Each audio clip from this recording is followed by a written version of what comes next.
Okay. All right. Hello and welcome to Where Are All the Women?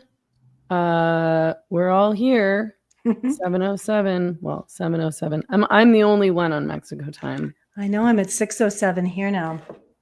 How are you doing, Mary Lou? I'm doing pretty good. It's like I have a lot of heaviness and it's really dark here right now. It doesn't get dark there at this time of year for you, huh? Well, it gets dark a little bit earlier, so it's dark at like 7. Mm. That's our early darkness, but it's so nice. It's starting to cool down a bit, and it's a big relief. And apparently Christmas is coming, which is always amusing to me in Mexico. Because it just never feels like it fits. And it's also like it's hilarious. And Mexicans love Christmas. So it just turns into a big weird party for the whole month. And it's just the best. I'm already a big Christmas fan. I don't know if you're a big Christmas fan, but I'm an even bigger Christmas fan here because it's actually fun, whereas in Vancouver it more just means like things start shutting down and it's cold and disgusting. Like it's not, Vancouver doesn't have like beautiful snowy Christmases. I don't like the snow regardless, but maybe that would appear more magical than like just a dark, cold, rainy Christmas. I do love all the lights. I love Christmas movies. I love Christmas songs. On December 1st, I started my traditional marathon of watching Christmas movies every day for the rest of the month. So got a lot of work to do. I had no idea you were so into Christmas. That's great. I mean, I'm not like, it's funny because it's like, I don't have any family here, right? So it's never been, and I don't really like my family that much. So it was never like, oh, I'm really into Christmas, like family, but I like all the other Christmas things. Like, I just think like Christmas decorations are beautiful, Mariah Carey Christmas. I love to rewatch the Muppets Christmas Carol over and over and over again. I like Christmas foods and like Christmas drinks, and I like parties. Yeah. Christmas rocks. Yeah. I got my nails done Christmassy. Nice. You're into it. You've got the Christmas cheer. How about you? I like Christmas. Yeah, I think I get more into it as I'm getting older. Like I was a real rejecter of traditions and just a grouch about everything. I was so brainwashed into wanting to just destroy Western civilization. And now I'm into it. I think Christmas is great. I like the lights. I like it that it's, cozy. I like Christmas carols. Yeah. And this weird thing's happening to me where I'm going back to church. Like I've been going to mass and really enjoying it, just enjoying the ritual and tradition. And I like the Christmas decorations in the church and the Christmas carols. And I'm kind of into the story. I think it's a beautiful story of waiting on a baby and this magical baby that's born and how excited everyone is about that. And then there's peril and there's drama. Like it's a cool story, the Christmas story. Okay, well, we're all on board with Christmas for different reasons. I don't know anything about the religious aspect. I mean, I know the basics, obviously, but I can't even remember the last time I've been to church. I was a kid, probably. If I went to church here, I might like it, but I wouldn't understand anything that was going on. So I don't know.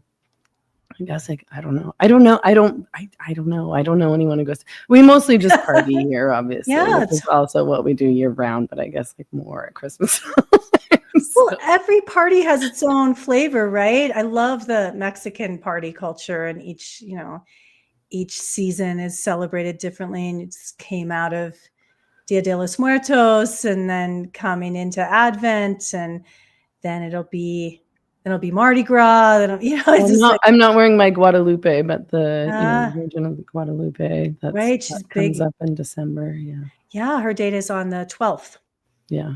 So and that's like a whole week long thing. Oh wow. Yeah, she's big here too. I'm going to go to the dances for her.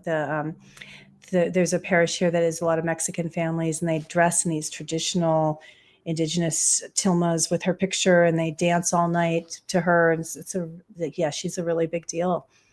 So that's cool. What's your favorite Christmas song? I don't know. Do you have a favorite one? All I Want for Christmas Is You, obviously.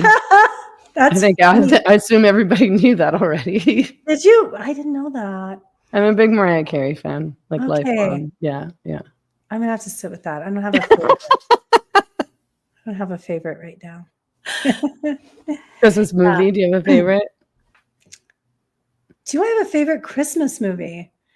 I've just been in little kid land for so long, right? So what is my favorite Christmas movie? I don't know. I mean, the kid ones, I like the kid ones too. I like all Yeah. of them. I like the new ones. I like the old ones. Like I love White Christmas. Then there's new ones that are good. Klaus is good. I like the Christmas Chronicles. As I mentioned earlier, I really like the Muppets Christmas Carol. I love Scrooge. Die Hard is a great Christmas movie. All right. What about Elf? Do you like that one? I love Elf. Yeah, I love the one that everybody hates that now I'm forgetting the name of with Hugh Grant in it. Love Actually is so good. I wish people would stop trashing Love Actually. It's a great Christmas movie. What about the really old ones like It's a Wonderful Life? Do you like that one? I would prefer not to answer this question because it's shameful, which is that I've never actually watched the whole thing. I've never actually made it through. I've seen parts of it, like I've seen like the beginning and the end and parts in the middle, but I've never actually watched it from beginning to end. Well, that means you're not into it. That's fine. So obviously it's not one of your favorites. Miracle on 34th Street. I like that one. You're so into it. That's great. Yeah. If anyone has any good Christmas movie recommendations, please tell me, because as I mentioned, I've got now I have 23 days to go and I need to watch at least one per day. So okay, good to know. It's the rule. Right. You have to take advantage. You don't get to watch Christmas movies otherwise. Oh no, am I getting a cough? Okay. So for people watching, not just me and Mary Lou having this conversation, if you're watching on YouTube, please like and subscribe.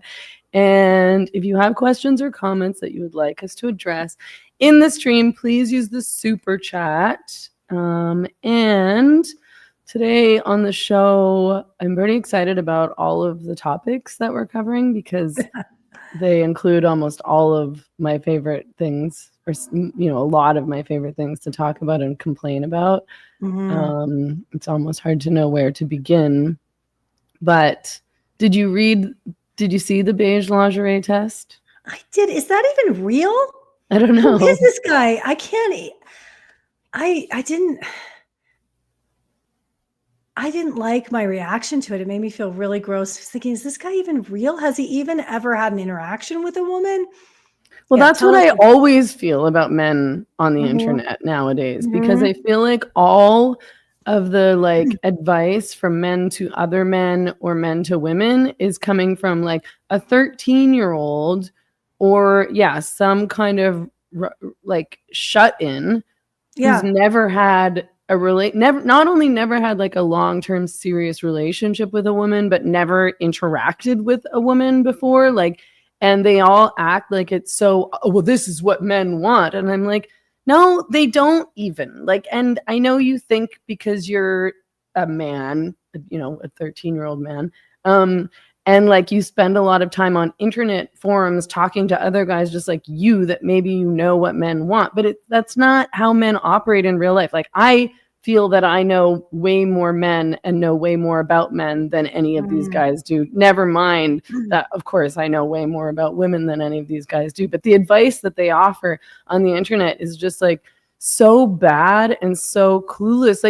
I just, in relationships, it just, and I'm not suggesting people let themselves go. I think that it's important that people take care of themselves and try to stay healthy and in shape and look, relatively attractive.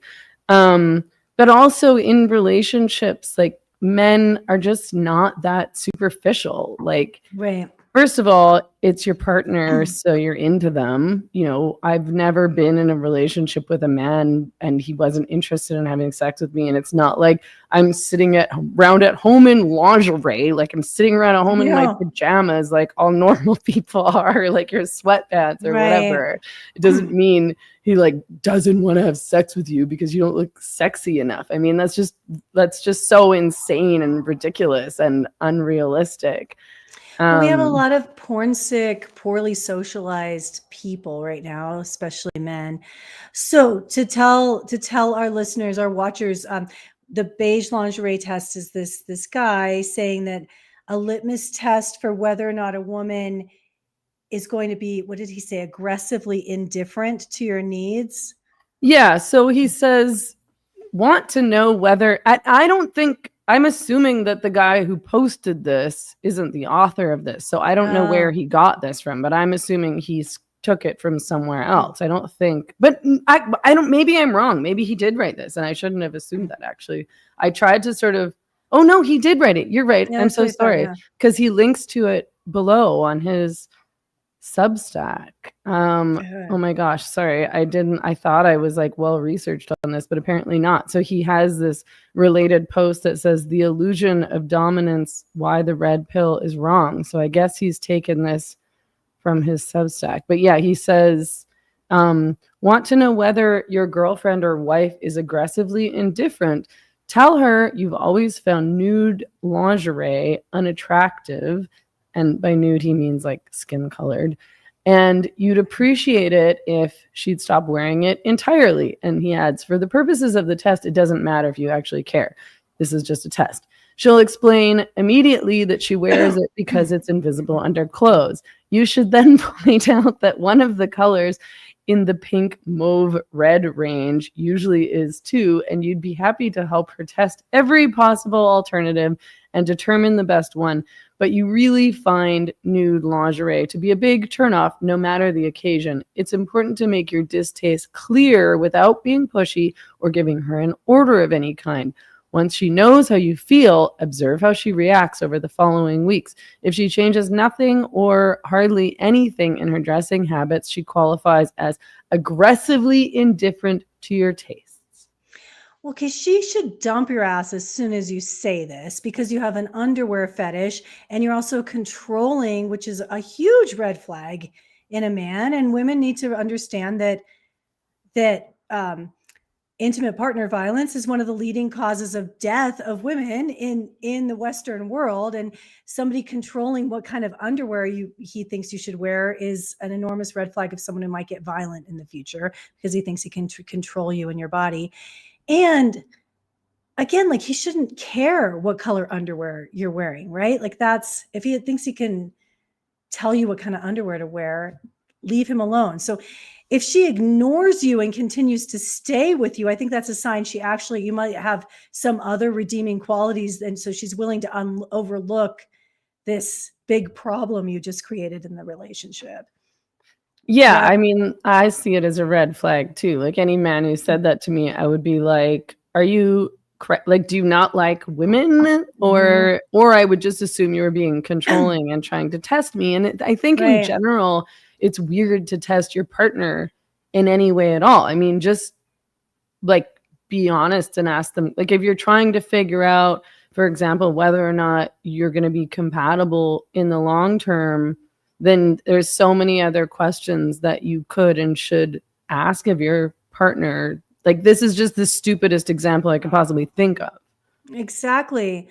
There's certain things that I think are valid in terms of like what kind of body products and scents people wear, because that can actually be physically repulsive or cause allergic reactions or things. I think it's okay to ask your partner not to wear a particular kind of perfume or a particular kind of body wash if it's literally like making you, sick when you smell it. Like that's different than clothing, right? Like that's something that affects your health.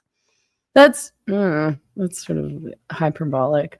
I remember, like, when I was seeing a guy here early on and he said something to me like, babe, like, I don't really like the perfume you wear. Can you change it? And I just started laughing, and then I didn't change it. That's so funny. I'm just such like a chemically sensitive I mean, he person. wasn't allergic, and I felt like he was testing me to see if I would change my perfume for him. Maybe he didn't like it, but I was also like, shut up. Like, Yeah, I think that's an issue of maybe he that wasn't. Maybe could he also be genuinely hated it. controlling I don't though. really care. Yeah, I I don't mean, care. I don't care. Too bad. Like, give me a break. yeah, I just really hate perfume. I hate getting it on me. I'm like so allergic to most scents, but I guess I'm just making excuses for my own ways I might control a partner or You're ask them to allergic to change. perfume? Yeah, I'm allergic to most artificial I wear fragrances. perfume all the time. I know I do wear different perfume than I did before I couldn't even, because I wear all sorts of different perfumes. Like some days like it depends if it's a fancy occasion or whatever, just whatever I feel like I like. Yeah. But so I don't even know which perfume it was that he was saying that he didn't like, to be honest, but I think I actually don't wear it anymore. But what do you mean you're allergic? What happens to you when you smell perfume? Oh, I get wheezy. I get like neurologically agitated. I get headaches. I sneeze a lot. So it's kind of like I can't be with an intimate partner who wears that stuff. It's not my thing. In the same way that, my husband and I are both allergic to cats. And that was a real bonding point when we were first dating. Like, I'm not going to have to deal with a cat if I'm with this person, because cats make me really, really, really sick. So Yeah. that's different than what color underwear you're wearing. I just think like health issues are different. Well, yeah, and I mean, even stuff around, I mean, I'm pretty stubborn and a pretty big bitch, so maybe it wouldn't work on me, but I don't think it's necessarily unreasonable to say things about clothing and appearance. I mean, colors, I think, is pretty silly, but I mean, I think I can see myself, and I think I have said, don't ever wear that jersey ever again. You look like a fucking idiot. Look how controlling you are. But it's like, you look like a douche. Like, you're a grown-up man. Why are you wearing this jersey around all the time? Like, it's not cool. You look like an idiot. But I guess, and I mean, I feel like if a man was going to address something that I was wearing, and men have said things to me about how I was wearing, and I didn't react badly. I was like, oh, okay, yeah, fair enough. But it's more like, oh, like it would be sexier if you wore this. And I was like, oh, sure, like I can wear that sometimes. I was only wearing that underwear because I didn't think I was going to see you tonight. But like, this was really different of like, will she let you control her? Seemed to be the underlying vibe there. And then did you see the example of underwear that he gave of something like this? And it was like this cheap Temu synthetic underwear that looked very uncomfortable. It was disgusting. Like, it was $5 lingerie, which means it's made out of plastic. And I was like, don't put that anywhere near your vagina ever. No. Gross. Like, that's so unhealthy and nasty, and it'll make your girlfriend smell bad if she wears that. Sorry to be overly descriptive, but you really don't want your girlfriend wearing that. And it all looked so ridiculous and uncomfortable and impractical. That bra would look terrible under clothing. I'm like, do you think also, are you so clueless that you think women are wearing lingerie all the time? Like, most women are not wearing that kind of bra and underwear set, even if it were, maybe better quality or something like that, around on a daily basis. If you had nice lingerie, then you would be saving it for a special occasion. You wouldn't be wearing it out for a walk to the park or even to the office or anything like that. You would be wearing it like for a date, or like for the bedroom. Like, if you would be wearing practical things under your clothes the vast majority of time that like looked nice and normal under your clothes and not trashy under your clothes, where you could, see your lacy bra under your shirt at work, which would be inappropriate. Or like, you're going to the gym or you're walking around. Like, it was just, the whole thing is so clueless and crazy. Right. Right. I don't like this guy. I think he's dangerous. I hope that nobody's falling for this. I hope that he doesn't have influence over young women thinking that this is how they have to behave to get a man like him. And I Well, also don't think he's in I would bet a lot of money that he's not in a healthy, functional relationship with a woman that's worthy of emulating. I don't think that I'm not worried that women will take his advice so much as the fact that like young men might be taking him seriously. Like that's like other young men online who aren't in relationships and are thinking, oh, because if you were in a real relationship, I think you would, if you had been in real relationships, you would think that was sort of a weird thing to do. Yeah. But if you have no experience in relationships as a man, maybe you would start dating a girl and think it was a normal thing to say, I really hate nude lingerie. Can you never wear it ever again? His comment about the wearing pink or mauve or red bras under clothing and that would be invisible was really weird to me. I was like, wearing a nude bra under your clothing is, you wear that if you're wearing a white shirt so that you don't see it through your clothing. Because again, that's tacky and kind of trashy and it doesn't look good. So I don't know on what planet he lives on or if he's colorblind or what, where he thinks that wearing a mauve or a red or even a pink bra doesn't show under a white shirt. It's just really like I really would love to know who this man is in real life. I know. But yeah, I think somebody said something interesting in the live chat. If you're in the live chat and you have things to say or questions asked, please use the super chat because I can't really keep track of everything. But I did see something.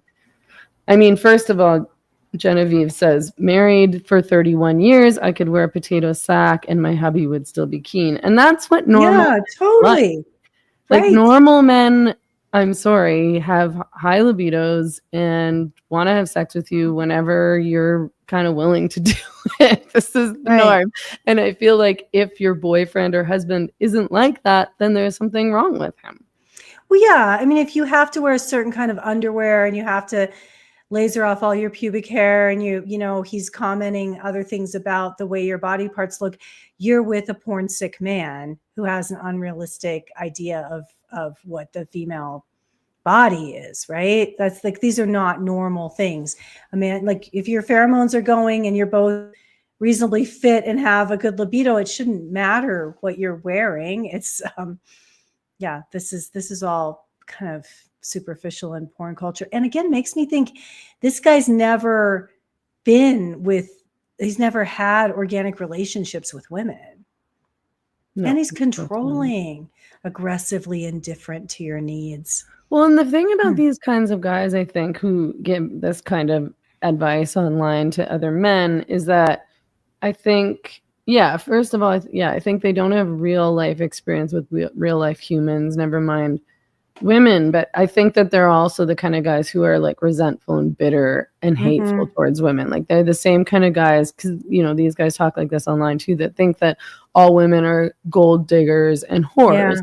And that they're only after, chads and these rich guys and, they're only after men for money. And that's also so delusional because so many women date broke guys. I mean, it's just, I've talked about this before, but where I live, it's sort of like a classic stereotype of these white, well-to-do women who were dating these like broke Mexican surfers. That's like the stereotype of what's happening here. I mean, it's just not, that's like in real life, people are attracted to other people. And yes, sometimes we make practical choices about who we settle down with.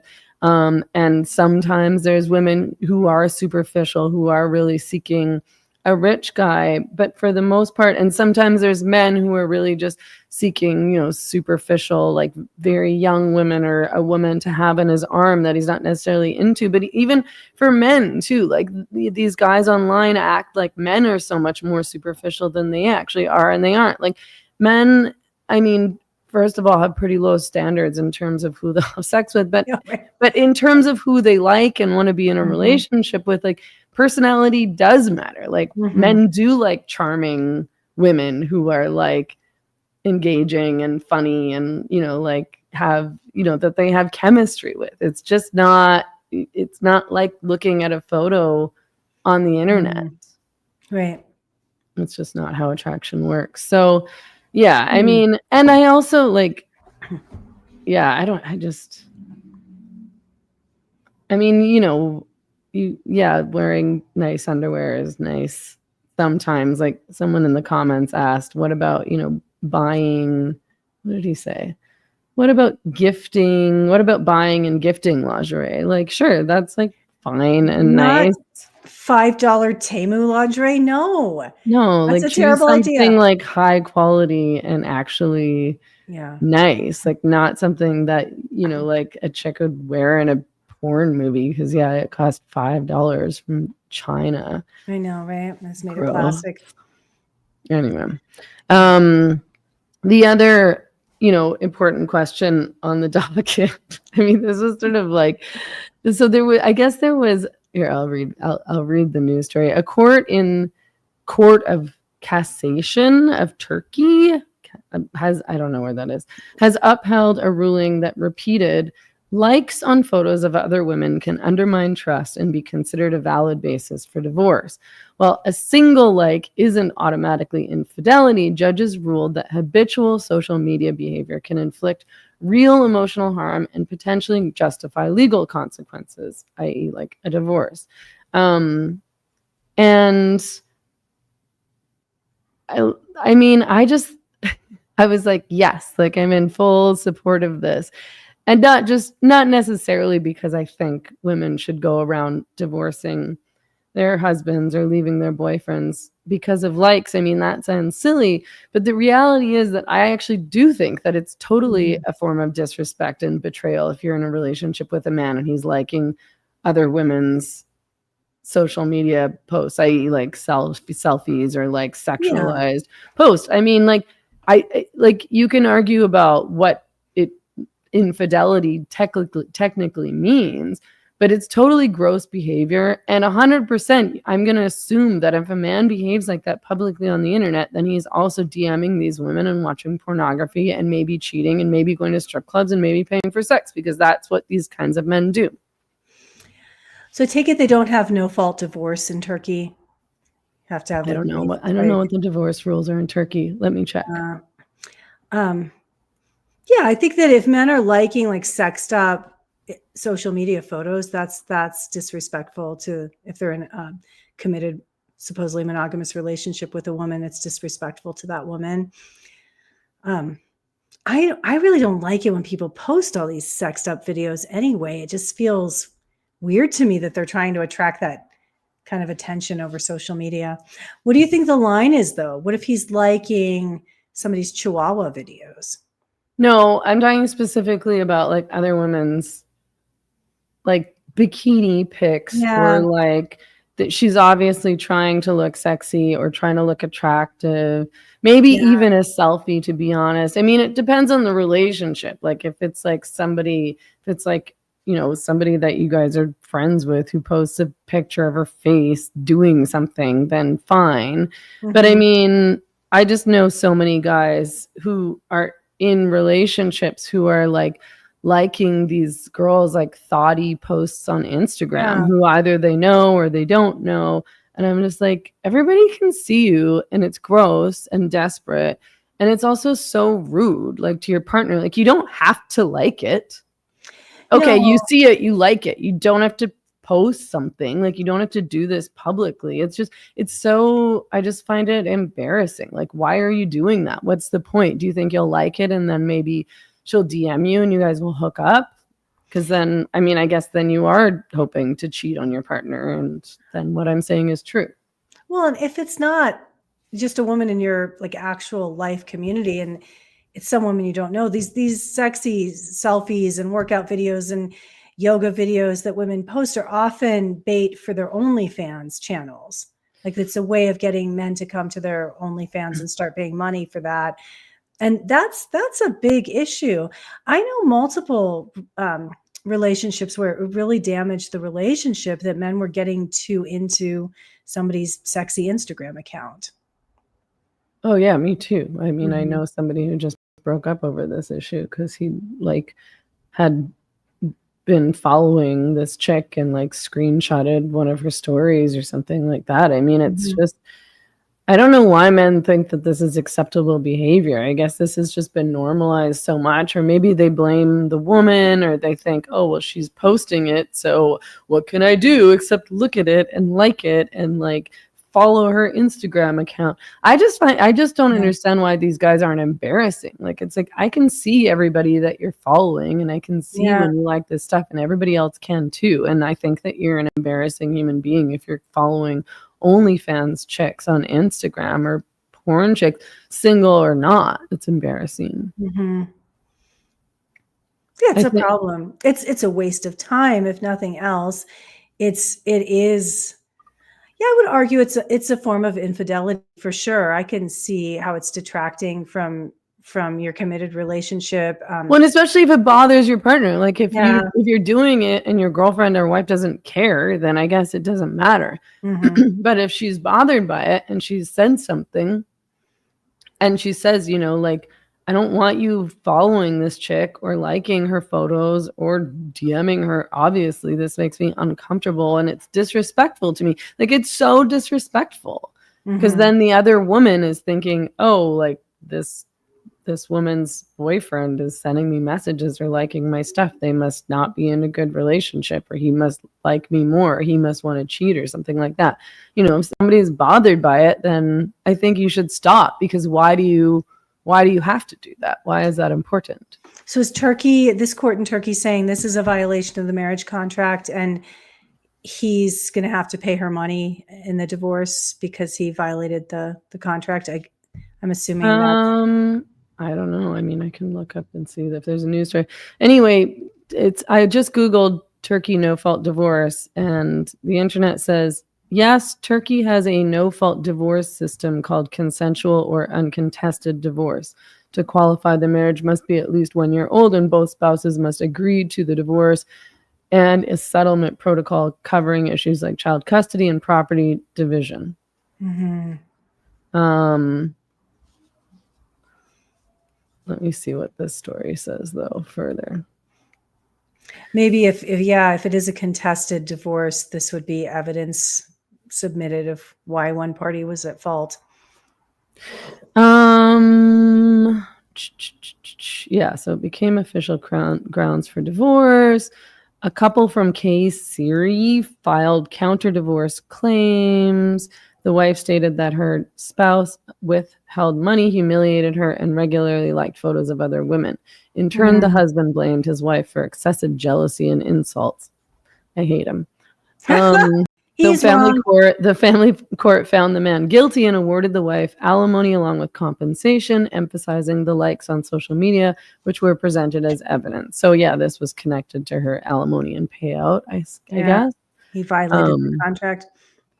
this is something these like men of the internet would complain about. It's like, oh, well, now, you know, men aren't getting married because they might get screwed and like washed in the divorce. And it's like, well, try to be a good husband then. I don't know. Like, Totally. and then what these guys say is like, women are the ones who, this is such a stupid argument. Yeah. Women are the ones who are filing for divorce more often than men. I'm like, yeah, because the women are unhappy in their marriages. Like, Right. it's like they're trying to make it out like women are so bad and they're not upholding the sanctity of marriage. And, you know, it's their fault that, you know, like relationships aren't staying together and marriages aren't staying together. And I'm like, women are filing for divorce more than men are because they're unhappy in their marriages, because women are the ones who are abused in marriages. Women are the ones more often who are cheated on. People always say that women cheat as much as men, but I don't even see how that can be possible, because that's not what I've observed ever in my entire life. Like, I've seen tons and tons and tons of men cheat on their girlfriends and wives, and I don't see it the other way around. So I don't know where they're getting these numbers from.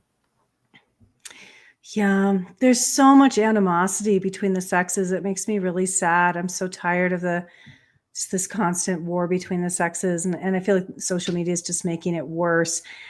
But this idea that if she divorces you, she's just going to take, they say, you know, take half my stuff. Like, no, the contract says community property. Half of it belongs to each person in the relationship. She's not stealing from you.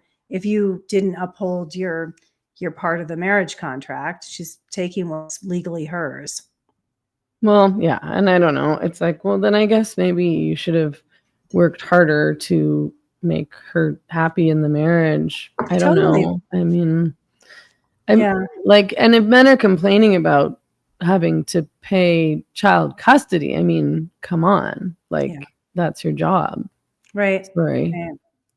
I mean, I don't know that many women who've gotten alimony, but I know a lot of women who've gotten child custody or not, you know, payments or whatever, or not, because the men often just don't pay it and nothing really happens when they don't.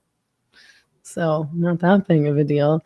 But yeah, I think that it's a big thing, because I find it weird how normalized it is for men to be liking other girls, and not just OnlyFans chicks, like maybe people that they know, but like, it's like, don't like other women's bikini photos or sexy thoughty photos on Instagram. I just think it's totally rude and disrespectful, especially if you're in a relationship. I mean, what are you trying to do here? Like, publicly embarrass your partner? Right.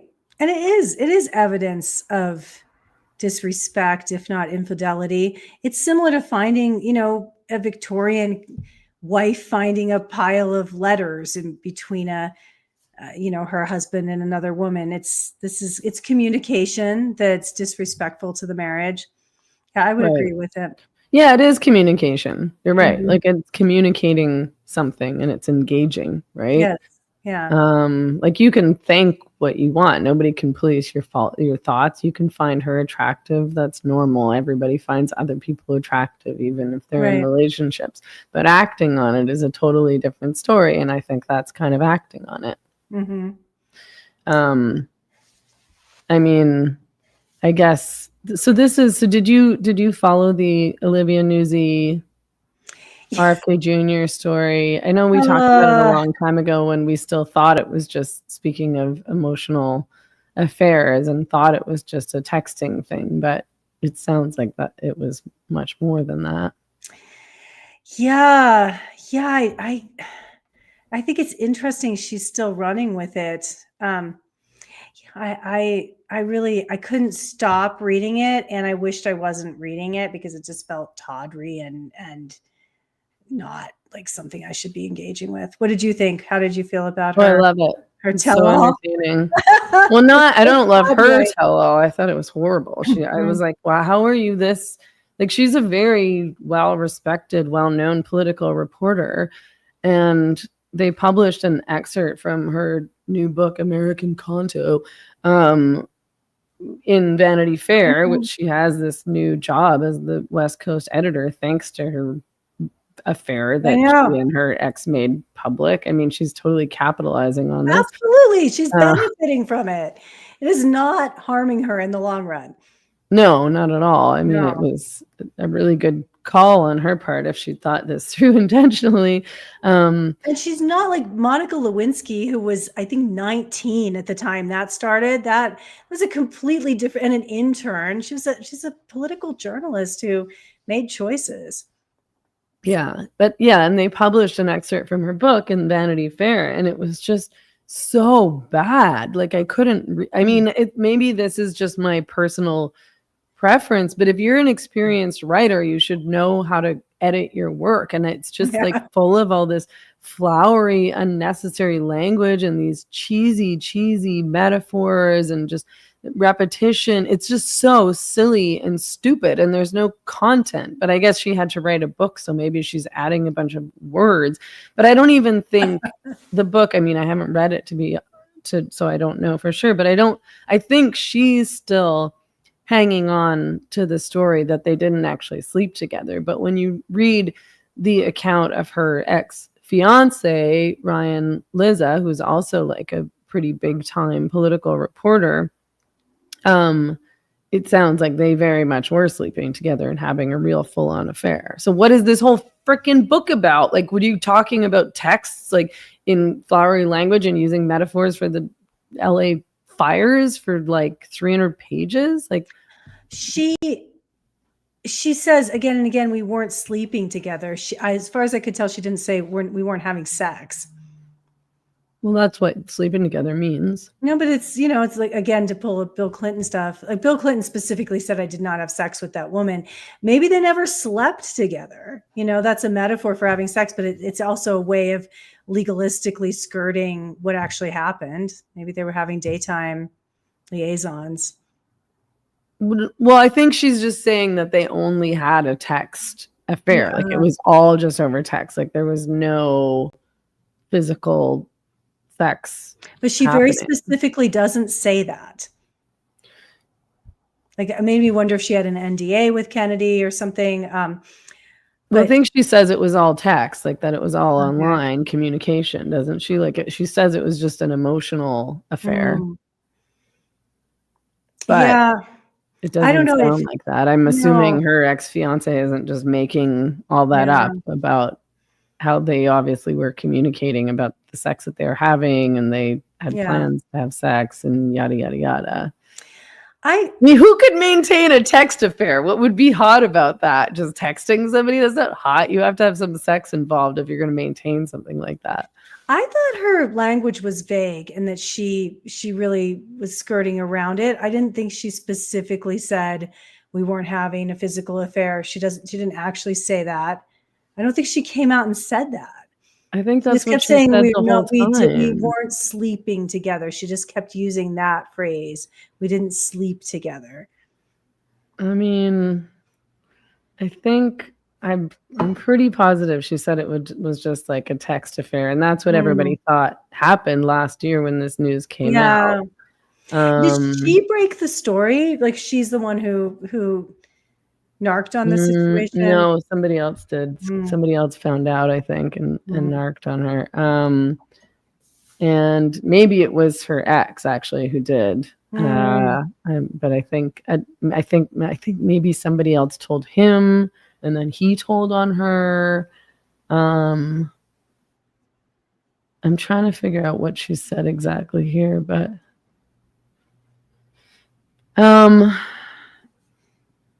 I mean, yeah, no, I'm pretty sure she was explicitly saying that there wasn't like a physical affair. See if you find an actual like direct quote of that, but I couldn't.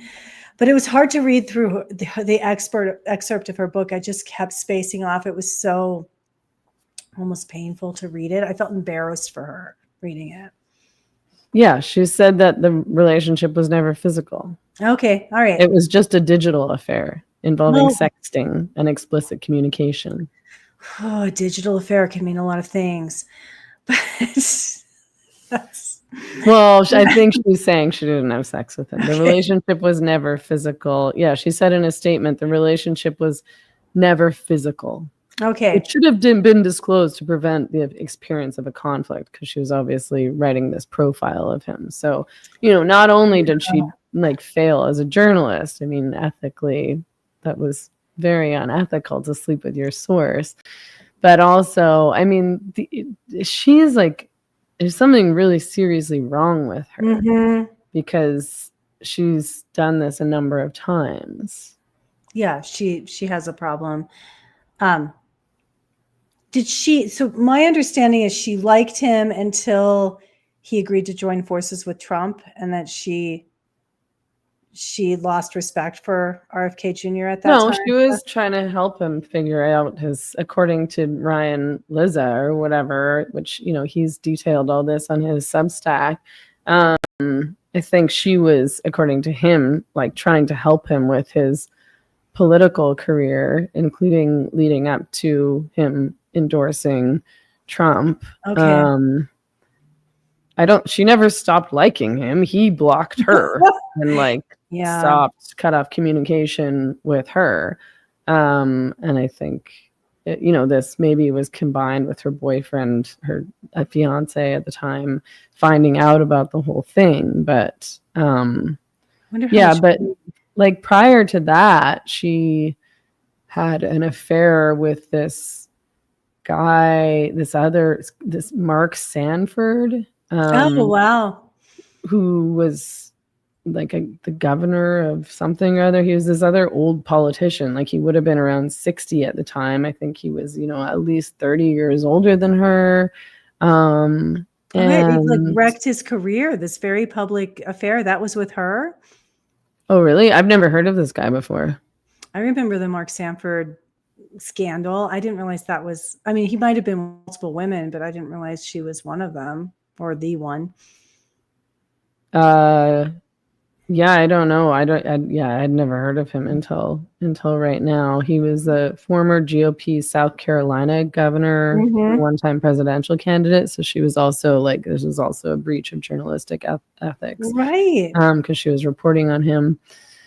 And then when she was really young, when she was 18, she started dating Keith Olbermann, who was the biggest loser on the freaking planet. And I think he was like 52 or something at the time. And he paid her way through college. And I think they lived together for 4 years and he paid for all of her expenses. And then, he's trying to say, oh, we didn't start dating until she was 19, but he's admitted that they first met when she was 18 and they went for dinner. Like, why is she going after these like old political guys, like who they're so much older than her? I mean, yeah. Well, she probably has some kind of deep trauma around her father, and this is what's happening here. That's often the root of this kind of behavior. It's not healthy, and honestly, she shouldn't be getting journalism gigs if she has this history. No, I don't know why she's. I know. I don't know why she still has a career in journalism. I guess because now she's a big name, so maybe it brings them attention and nobody cares about journalistic ethics anymore. But, totally. I mean, she was fired over all this by the New Yorker initially, but now she has this new gig with Vanity Fair. But yeah, I mean, I don't know. I feel like there's a, I was listening to Red Scare. They were talking about this whole affair. I was listening to that episode today. And they're kind of like, oh, well, so she got her bag. Like she's taking advantage of her feminine wiles. And, she's kind of getting hers and it's working for her. It's, been good for her financially and career-wise and will continue to be so good for her. But I just feel like I'm not upset that I don't think she's like taking advantage of these men in any other way. I mean, she's the one who was discarded by RFK Jr. I mean, I don't think that like the kind of a woman, I think that if somebody's having an affair, it's on them. It's their fault. I think that it's bad that RFK Jr. cheated on his wife, Cheryl Hines. I'm sure it's not the first time. No. I mean, Olivia Nuzzi was also in a 10-year long relationship as well. So she cheated as well. But I mean, I just, like a woman who's having an affair with a married man, I don't really think has high self-respect or self-esteem. Like, I think it's like you're disrespecting yourself. I mean, yes, I guess you're disrespecting his family and wife, but you don't know them, so you don't have any obligation to them. But I think that it's to continue to engage or to seek something like that out, which it seems like she's doing. It seems like she's seeking that out. Ryan Lizzo was married with a family when she met him and they started dating. Wow. That started in the same way. He's also 20 years older than her. What does he think now about the whole situation? Well, I sent you all of his posts. I didn't read them all. I have a lot going on. What does he think about them? I mean, I went way too into the beige underwear thing. I mean, he's been doing his own tell-all on Substack. His own like pretty salacious tell-all. I've really enjoyed reading what he's written just because they're pretty. They're very engaging and compelling, those posts. But again, like he cheated on his wife with her, why is he surprised this is happening? Her character was revealed at the beginning of their relationship. Well, I don't That's know that what's he's surprised. I mean, yeah, she had the affair with Mark Sanford. Sanford, is that his name? Mark Sanford, yeah. while they were in a relationship. Okay, so that's another affair. And So then Mark they got Sanford, engaged after that happened, even. Like, he forgave her. so Mark Sanford is apparently a serial philanderer as well, because his first one was like in the first decade of the 2000s when he got caught in this affair and he disappeared for weeks and said he was hiking the Appalachian Trail. That was not her, I guess. That was somebody. Oh, He was with okay. another woman. It was a big deal because he was on track to possibly be the next president, the next Republican president. So he's a serial cheater. She's a serial cheater. Yeah, Yeah, RFK Jr., I'm sure, is a serial cheater. I mean, the Kennedys yeah, all are. right. I just always wonder. I mean, Ryan Lizza sounds a bit like a cuck. Like, he writes about how he like helped get her out of this situation with Keith Olbermann. Like, wouldn't that be a red flag Yeah, to you that, this woman that yeah, you're dating is caught up in this weird relationship with this much, much older guy who paid for everything? And then, he was always like helping her out of messes. And he wrote about how he had like built her this shoe rack and organized all her shoes and her boots. And then she had this affair with Mark Sanford and he forgave her and they stayed together. And then I guess this was kind of the final straw when he found out about this. But I mean, she sounds like she's got to be a pretty manipulative person to be able to get away with all this stuff, I guess. I know. Like, everyone's like, she's so beautiful. She's so beautiful. She is beautiful, but beautiful women don't get away with this stuff all the time. Like, you can be beautiful and your boyfriend will still dump you if you cheat on him. Well, people with these behaviors find each other, like cheaters find each other. They can kind of sniff each other out. They have compatible pathologies. Yeah. Najaf just says, how do people have any energy to cheat? Which is always what I wonder. I'm like, like, being in a relationship to me is so, like, that's so much work that it's almost unappealing. Like, that's so much, like, that's like a lot of time. Like, I've Right. always said, like, the kind of relationship I want to be in is like either long distance or like, like, I want to see somebody a couple of times a week and the rest of the time I kind of want to be able to do my own thing. Like, I don't want to be around somebody all the time. Like, I have my own friends and social life that I'm trying to maintain also, and I want to work and I want to go to the gym and I want to hang out by myself and like go read and have dinner by myself and do whatever. Like, I don't want to spend my life with somebody all the time. Like, it's so time consuming. It takes a lot of like an energy and emotional energy. Like, you're trying to work Mhm. things through and communicate. Like, that's what I'm like, how do you have time for an affair on top of all of that? That's crazy to me. Yeah, especially over and over again. I mean, like it can't be satisfying to her, though maybe she's addicted to the drama and she is financially benefiting from this behavior. I'm just surprised somebody gave her a book deal for this. I feel like that's rewarding bad behavior. Yeah, but I mean, they probably just care about the fact that it'll sell. No, we need to be elevating healthy, happy, long-term relationships and everyone getting excited about. Is that a real thing? Yeah, I think it's a real thing for some people. I'm joking. Yeah. Yeah, I think that should be what we're showing. I mean, that was the propaganda of the 50s that everyone rebelled against, right? Like the Leave It to Beaver and the Because those women weren't Arabic. happy in their relationship. No, but Carol Brady and the Brady Bunch seemed happy, but that was a blended family, I think we're getting happier. But the propaganda, even like the Roseanne show was like a normal family working through things. There's not a lot of propaganda right now coming encouraging people to be healthy and stable. There's so much propaganda to be all messed up right now. I agree with you that there should be more propaganda promoting healthy, stable, long-term monogamous relationships for sure. But I do, I mean, like the second wave of feminism famously began because those housewives were so miserable and I know. unfulfilled in their lives. I mean, I don't think they were in happy marriage. I mean, they were bored because they didn't have lives of their own, or careers or whatever. Not that careers are all that fun, but like they were told they were going to be fulfilled by appliances, I right? know. Like they were going to be fulfilled by having kids and taking care of their husbands and the house, and by their new fancy fridge and vacuum cleaner and all of that stuff. And they weren't. They were bored, so they were all just popping pills or whatever.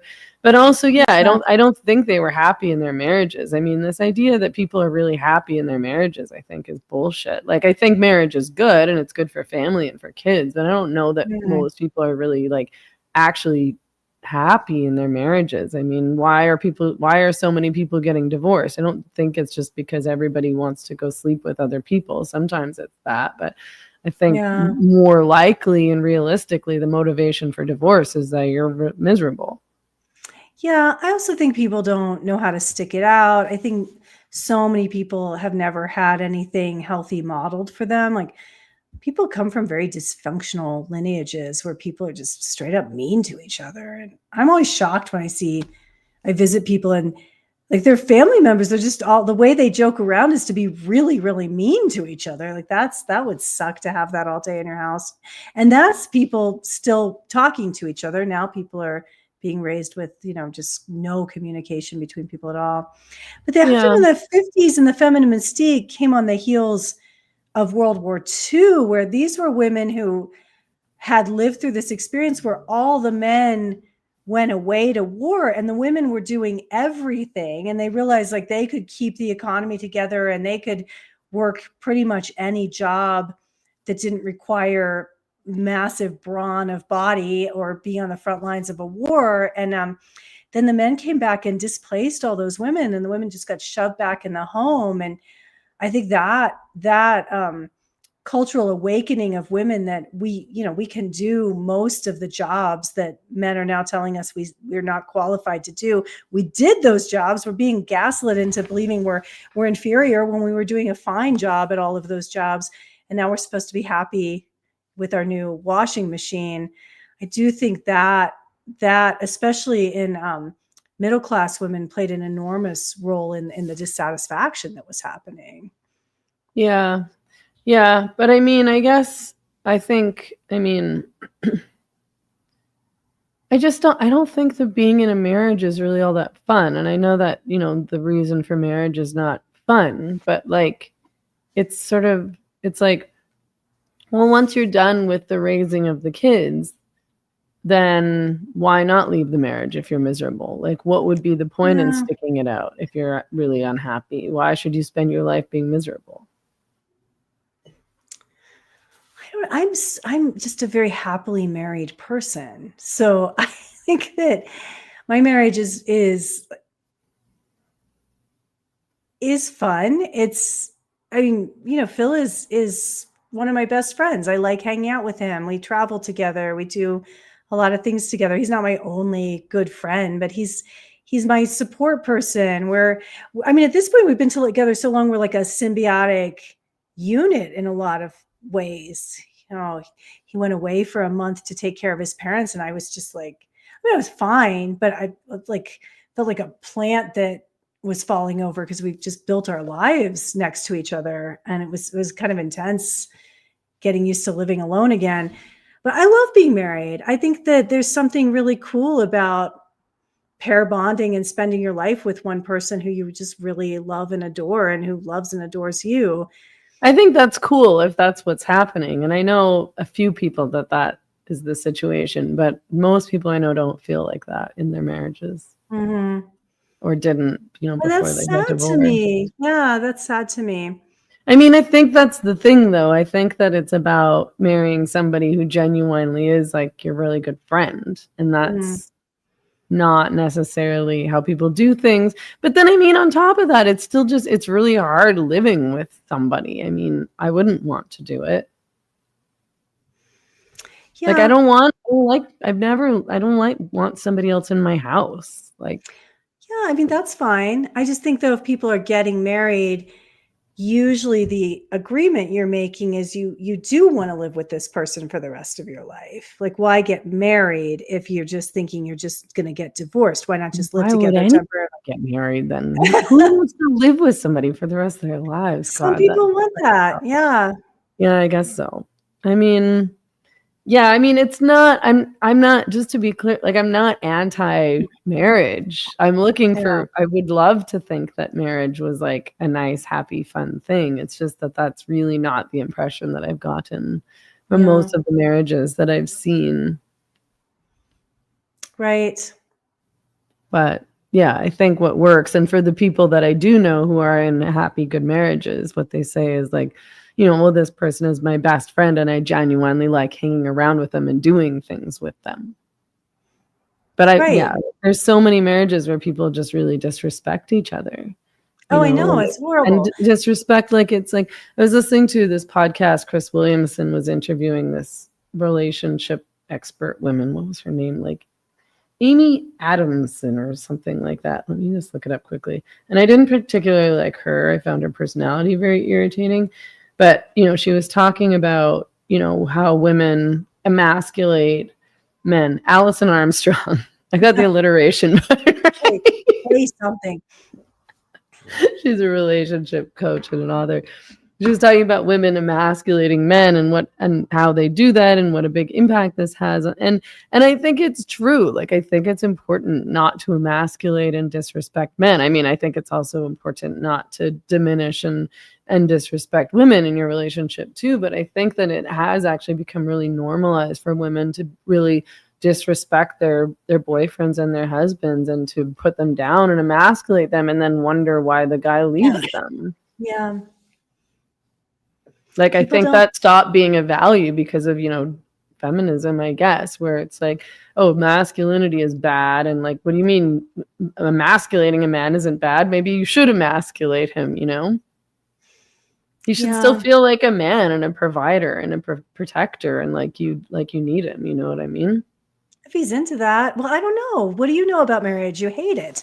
Like, well, I'm just saying for men, what men want. I mean, men in general, like men, I think men do want to feel like, I mean, this is men's role to be providers and protectors and muscle and to feel needed. Like, why would, this seems to be like a social problem where men don't feel needed anymore and they're trying to figure out what their purpose is. Yeah, I think that's true. And I think the deindustrialization of the economy was a big part of that. And so many jobs don't require a male body to do anymore. Like there's really no way you can argue that women can't do a job where you just sit in front of a computer all day, right? It's not like being a lumberjack or working in the oil fields and stuff. Yeah. I don't know. It's just sad to me that so few. I like marriage. I think there's something really cool about an elderly couple that loves each other and has been married for 60 years and has great grandchildren. I just think that's a cool social phenomenon, and it's sad to me how rare that's becoming. Yeah, I think you're right. It's just that I think there's a lot of like women who are that age that are married to a man that treats them like shit and they've just been stuck in it forever because like that was the norm. You can tell, like, I'm not talking about those. I'm saying like I've met plenty of people, and I guess I'm a cultural outlier that my parents were nuts about each other. Like my dad just adored my mom, and my mom was so in love with my dad, and until they died, until she died first. And I married a man whose parents are 90 and just are crazy about each other. They just want nothing more than just hang out with each other and have spent their lives having this loving relationship. And neither of us grew up seeing our parents fight. The only time I ever saw my parents fight was over a map once when we were lost in like rural Indiana. And it was just like a very stressful situation. It's literally the only time I ever remember my parents raising their voices with each other. I never saw anything but mutual. I mean, they yelled at me a lot. Like they yelled at the kids. Fair. They never yelled at each other. And I never saw them be anything but kind to each other. Yeah, so Why would they be I did unkind? not have that experience at all. I just Yeah. witnessed always yelling at each other and yelling at me and Yeah. kind of like I thought a really toxic dynamic. And then I've seen other relationships like that, my friends or whatever other. People come from these lineages like that, so of course they don't believe that marriage it can be anything but that. And how could they ever have anything but that if they've never seen it modeled? And this is where I feel like it'd be a good use of social propaganda to model this for people, to try to elevate healthy communication instead of all these people from fucked up, messed up, war between the sexes backgrounds yelling at each other on the internet about what men want and what women want, when these are people who've never even seen a healthy relationship, but they have all this advice and all it does is create more discord. Yeah. Cheryl says your situation is super rare, Mary Lou. No. Which is it is. And I'm not like, you're right. Like, I wish there were more role models like that and more relationships like that. And those kinds of relationships were modeled and encouraged, but it's not like, that's not the majority. That's not the norm. I think the norm is like toxic and unhappy. It shouldn't be something to strive for. But how would you strive for it if you didn't even know how to do it and you'd never seen it before? Like, then it's just an idea. Well, because it's not like people want to be in unhappy marriages. Like, they're not choosing to be in a miserable marriage. It's just that it plays out like that for whatever reason, probably because the people that you're attracted to kind of inherently are toxic because you've grown up in a toxic environment witnessing toxic relationships, right? Yeah. I don't know what the solution is. I think people need to be more responsible what they're modeling to their kids probably then. I just remember my dad, who, I mean, neither of my parents came from especially like loving functional things. I think my dad's parents loved each other, but his dad died when he was 7. He didn't grow up seeing that. He was raised by his mom and her sisters and brother. So he was raised by a lot of cool, strong women. And I think that's what he just had a lot of respect for women because of that. And my mom was from super dysfunctional. I mean, dad was a pedophile. Like, I mean, not anything like great on that side, but they found each other, and I think the kind of advice I got from my dad is the kind of advice I'd like to see these influencers giving to young men and women, which is love is a behavior. It's not something you fall into. And the way you have a loving relationship is you act in a loving way all the time. And if you find yourself deviating, you apologize right away, and that you don't carry slights from the past in an ammunition bag to throw at each other later. Like, that's a sign your relationship is just going to be miserable forever if you're just holding slights and grievances to fire at each other later every fight with ammunition. Like, that's not loving. That's not forgiving. And just be nice. Like, be nice. It's nice to be nice. Spend all day being nice to each other. But most people are incapable of being nice. Like, they want to fight. Like, I think a lot of people get into that fight and fuck thing that's very addictive, where you have like a lot of conflict and then you have really good sex and then you just have, like, you're reinforcing fighting with each other because it comes with this reward. And that's completely toxic thing. Even if there's no physical abuse, even if it's just words that you're throwing at each other or just being not nice to each other. Don't do that. That's a bad sign. Don't do that. If you're, like, getting back to like actual love making instead of some kind of getting aggression out on each other as your sex life. Like, that's not a good thing. If you're just having aggressive sex because you're mad at each other, even if it feels good and you get this amazing orgasm from it, that's a sign you're not in a loving relationship. Being kind, like being nice to each other, just be nice. Yeah, I think that's good advice. I think that like love is a behavior, like it's not a feeling, like it's a behavior and it's a choice to behave in a loving way to the other person every day. and to be nice, as opposed to just like acting however you feel like acting and being like, but we love each other, so we have to stick together. Right. Right. And then if you want to get married and commit to this person, understanding like you are making a choice, you're making a decision.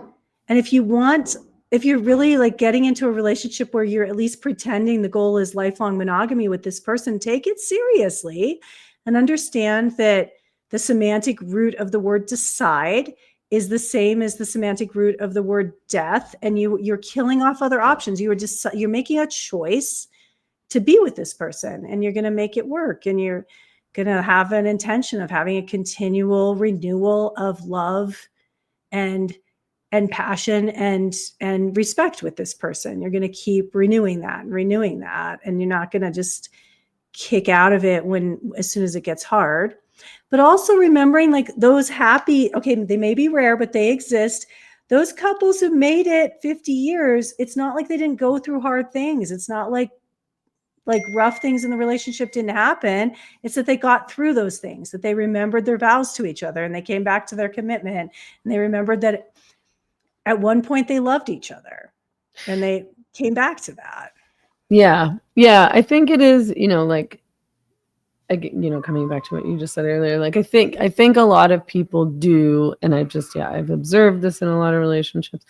It's like they think that they should be able to do and say whatever they want and then expect the relationship to stay together because they made a commitment or because of love, rather than thinking about it in terms of like, oh, you have to behave in a loving way all the time and be nice and not be disrespectful and emasculating or diminish or, embarrass your partner or cut them down or whatever. Right. And then think, oh, well, we're in love, so we should be able to stay together, or we have to stay together. It's the same thing with families where it's like, oh, your family's got to stick together, like even if there's like abusive stuff or toxic stuff, because we're family. And it's like, well, no, you don't. Like, I don't really have to be around anybody who's like abusive to me or horrible to me. Like, you want to be around people that make your life better and, that treat you with respect, regardless of whatever that relationship is, regardless. It's like, we love each other. It's like, okay, well, what does that mean if you're shitty to me or I'm shitty to you or whatever it is? Yeah.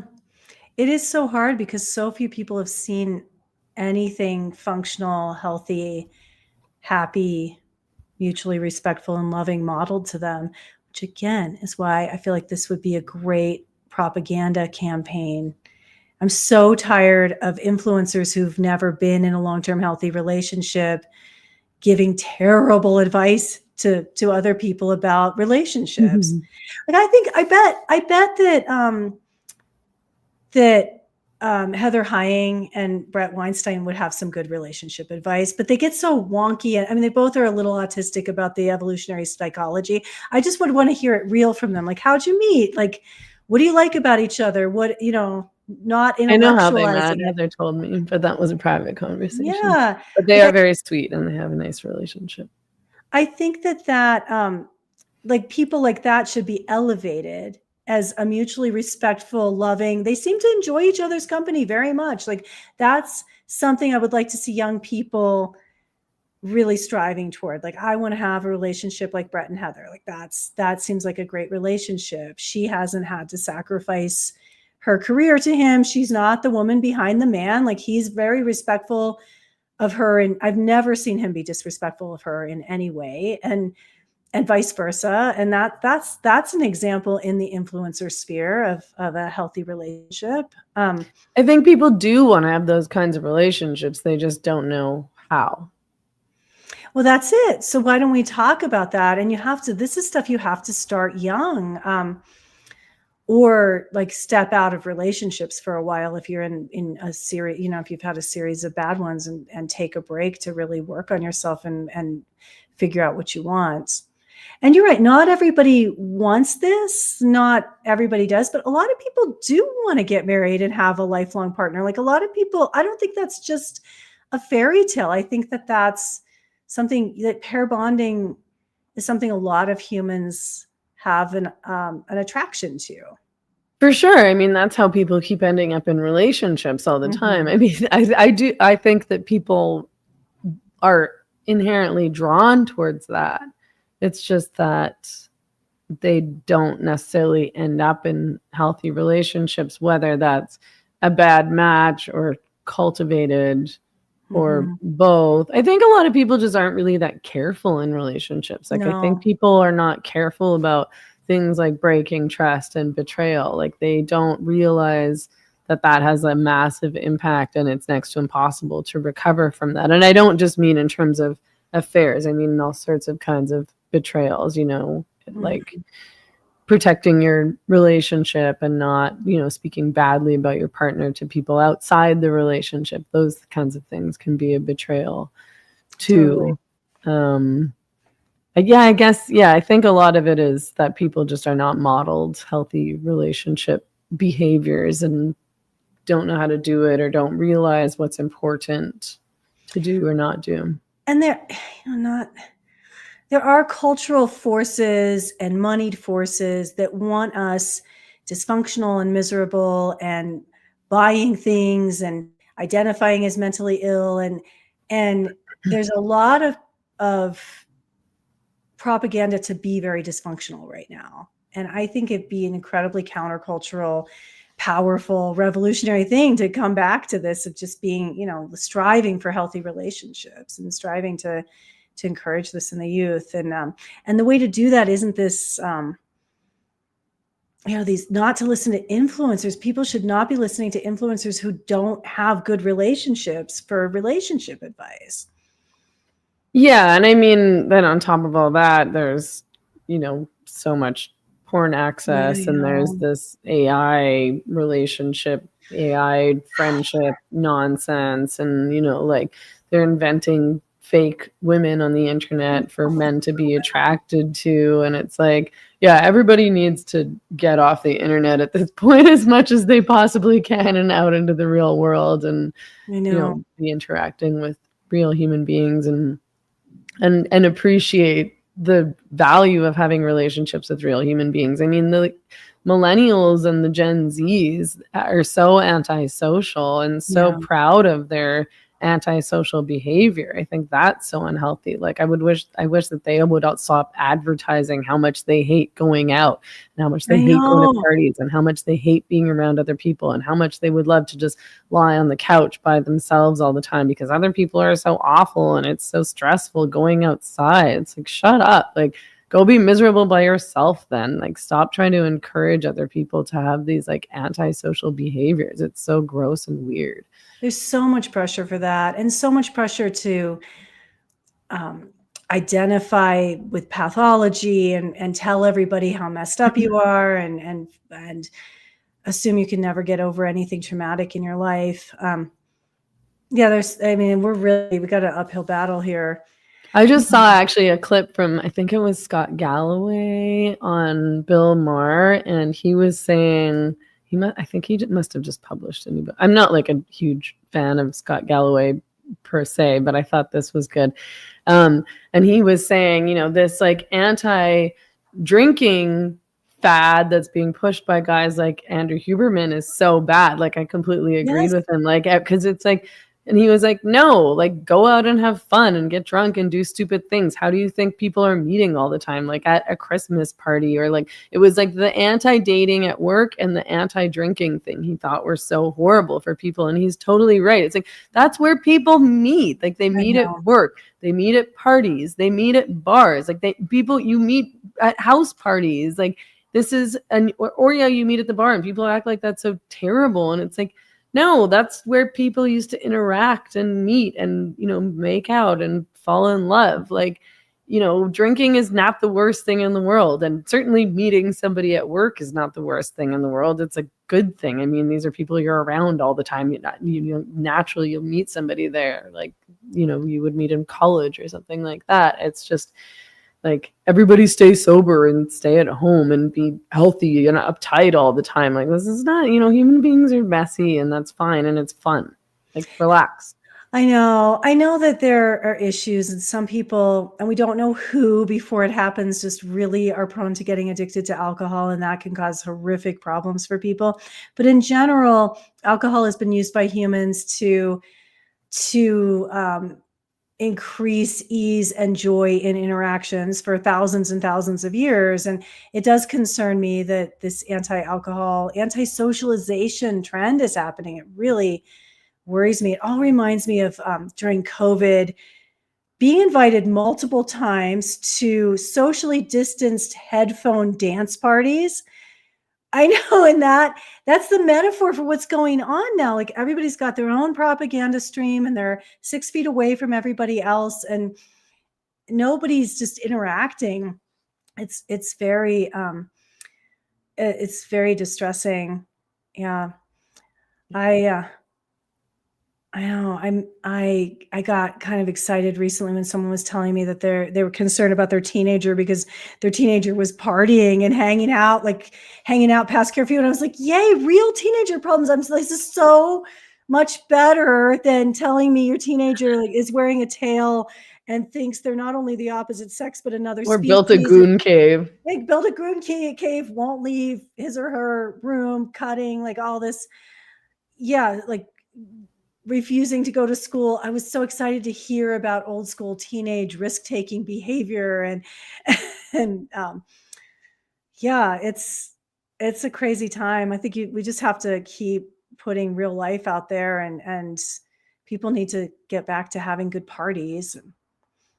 Yeah, I think I'm just hoping that that's the next backlash, as a backlash against, living online and internet culture and having online friends. It's like, those aren't your real friends. Like, your real friends are people you see in your real life, and you touch them, you see them, you make eye contact with them.